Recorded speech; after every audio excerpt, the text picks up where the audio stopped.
Saya Pastor Liberius Sihombing dari Paroki Santo Fransiskus Assisi Brastagi hendak menyampaikan profil Paroki Santo Fransiskus Assisi Brastagi. Kota Brastagi adalah kota yang sejuk dan dingin, kota yang penuh dengan bunga.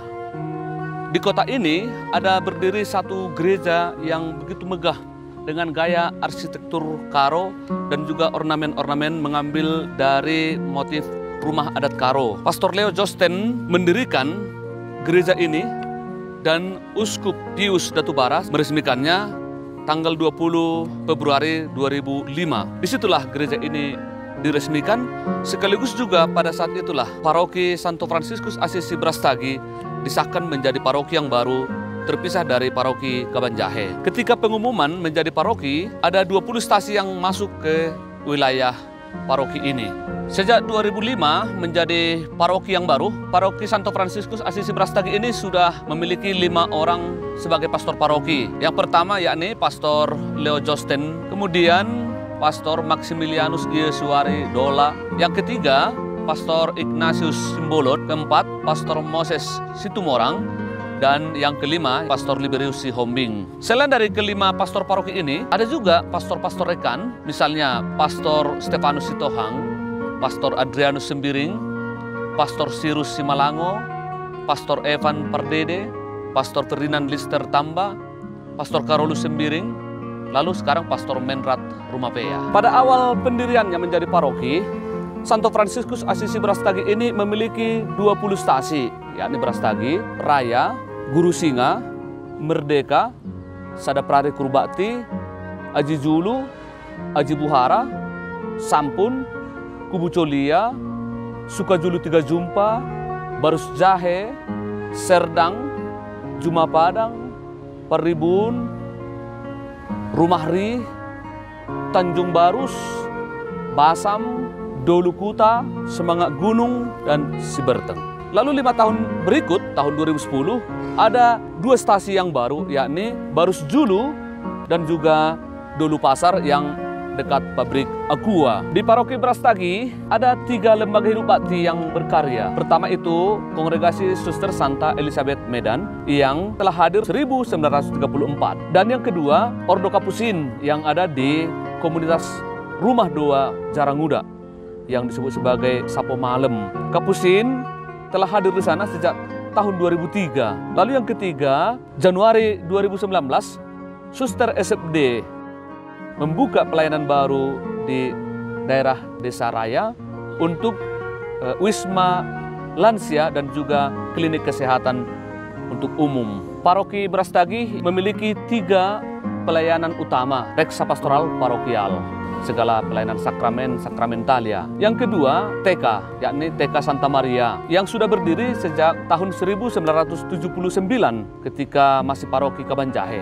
Lalu yang ketiga, Museum Pusaka Karo yang bertempat di Gereja Lama Brastagi. Itu berdiri sejak tahun 2013 yang didirikan oleh Pastor Leo Josten sendiri dan juga para dewan paroki. Di Paroki Brastagi ada beberapa pelayanan yang cukup khas, sekolah katekumen. Di paroki ini, katekumen sungguh diperhatikan dengan baik. Dalam 1 tahun ada 2 termin penerimaan katekumen, Januari sampai Juni, lalu Juli sampai Desember. Sebelum mereka masuk ke katekumen, mereka diberikan minyak katekumen pada satu perayaan Ekaristi. Lalu mereka setiap hari Minggu mulai jam 2 sampai jam 4 belajar dengan tim pengajar, pastor, suster, dan juga para katekis paroki selama 25 kali pertemuan. Setiap termin rata-rata 40 orang. Maka dalam 1 tahun di paroki ini bisa menerima umat yang baru dari pembaptisan dewasa atau terima resmi kurang lebih 100 orang. Itu di luar baptis anak-anak. Yang kedua yakni sermon-sermon stasi. Sermon stasi sangat hidup dibanding sermon rayon. Pelayanan yang ketiga, kaum muda. Perhatian kepada kaum muda ini ada dalam 2 kelompok.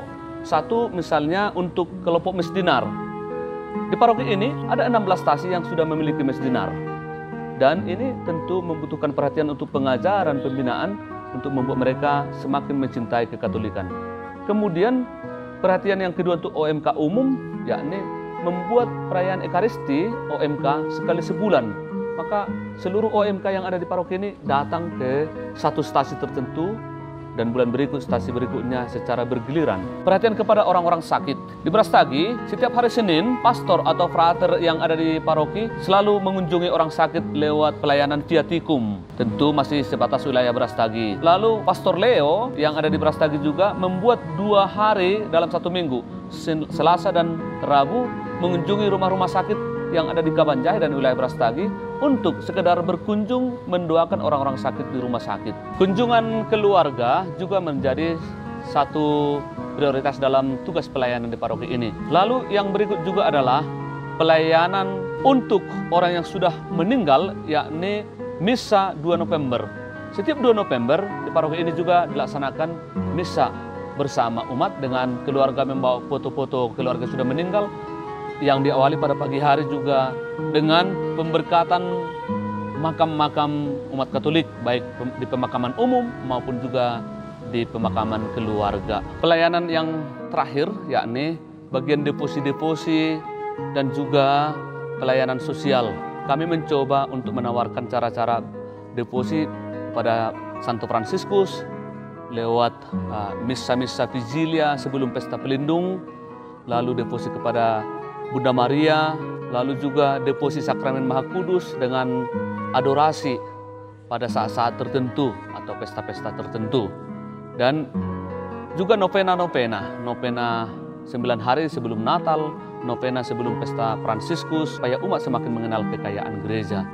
Lalu gerakan sosial adalah mengikuti semangat Santo Fransiskus Assisi, di mana dia pencinta alam, pencinta damai, dan pecinta kebersihan ekologi.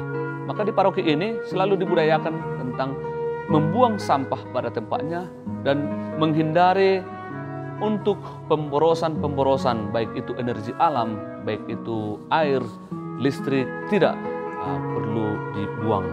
Inilah yang kami coba sosialisasikan untuk melihat semangat Santo Fransiskus sebagai pembawa damai dan pelestarian lingkungan hidup. Maka kompleks paroki ini juga ditata sedemikian sehingga asri dan tetap nampak menjadi daerah yang nyaman dan damai.